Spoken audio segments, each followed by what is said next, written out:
mga magagandang army babes ng mundo. Hello mga kaibigan! Ngayon, ipapakita namin sa inyo ang mga magagandang at sexy na babaeng armies mula sa iba't ibang bansa.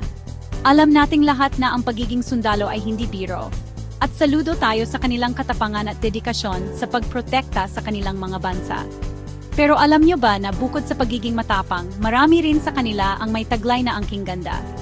Sa video na ito, lilibutin natin ang mundo para makita ang mga babaeng sundalo na hindi lang nagpapatibok ng puso, kundi humahanga rin tayo sa kanilang serbisyo. Tara, simulan na natin! Una sa ating listahan ang mga babaeng sundalo ng South Korea. Kilala ang South Korea sa kanilang husay sa teknolohiya at kultura, pero alam nyo ba na pati ang kanilang mga babaeng sundalo ay world-class din?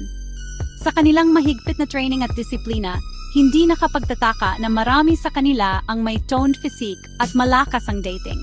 Pero hindi lang puro training ang buhay nila. Marami rin sa kanila ang mahilig sa K-pop at K-drama, just like us. Sunod naman natin ang mga babaeng sundalo ng United States of America, ang isa sa pinakamalakas na bansa sa mundo. Ang mga babaeng ito ay hindi lang pinapangarap na maging beauty queen, kundi pinapangarap din nilang maglingkod sa kanilang bayan. Hindi matatawaran ang kanilang lakas at tapang. Handa silang lumaban para sa kalayaan ng kanilang bansa. At syempre, hindi rin magpapahuli ang kanilang kagandahan. Marami sa kanila ay may mala Hollywood smile at tikas na nakakahumaling. Chapter 3: Desert Roses, the Women of the Israeli Defense Forces. Sa gitna ng init ng disyerto, matatagpuan natin ang mga babaeng sundalo ng Israel. Kilala ang bansang ito sa kanilang makulay na kultura at kasaysayan, at hindi rin magpapahuli ang angking kagandahan ng kanilang mga kababayan. Ang mga babaeng sundalo ng Israel ay patunay na hindi lang sa panlabas na anyo nakikita ang kagandahan, kundi sa kanilang lakas ng loob at dedikasyon sa pagprotekta sa kanilang bansa.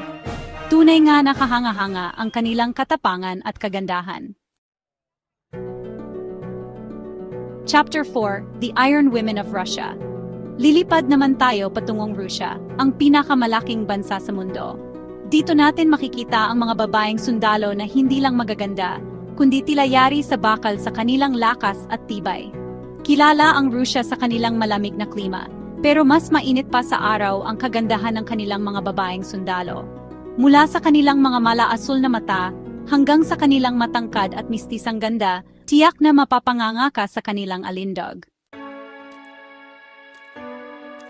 Chapter 5: Pinay Power, the Women of the Armed Forces of the Philippines. Siyempre, hindi natin pwedeng kalimutan ang ating mga kababayan. Ang mga babaeng sundalo ng Pilipinas ay kilala sa kanilang kagandahan at tapang. Sa kabila ng mga hamon at sakripisyo, nananatili silang nakangiti at positibo. Hindi lang sa kagandahan kilala ang mga Pilipina, kundi pati na rin sa kanilang kabutihang puso at malasakit sa kapwa. Tunay nga na may pagmamalaki natin ang ating mga babaeng sundalo na nagpapakita ng tunay na kahulugan ng PNA Power.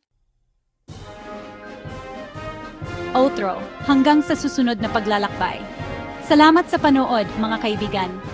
Sana ay na-inspire kayo ng katapangan at kagandahan ng mga babaeng sundalo na ating nakita. Tandaan, ang tunay na kagandahan ay hindi lang nakikita sa panlabas na anyo, kundi sa lakas ng loob, dedikasyon at kabutihan ng puso. Huwag kalimutang mag-like, mag-subscribe, at i-click ang notification bell para updated kayo sa aming mga susunod na video. Paalam!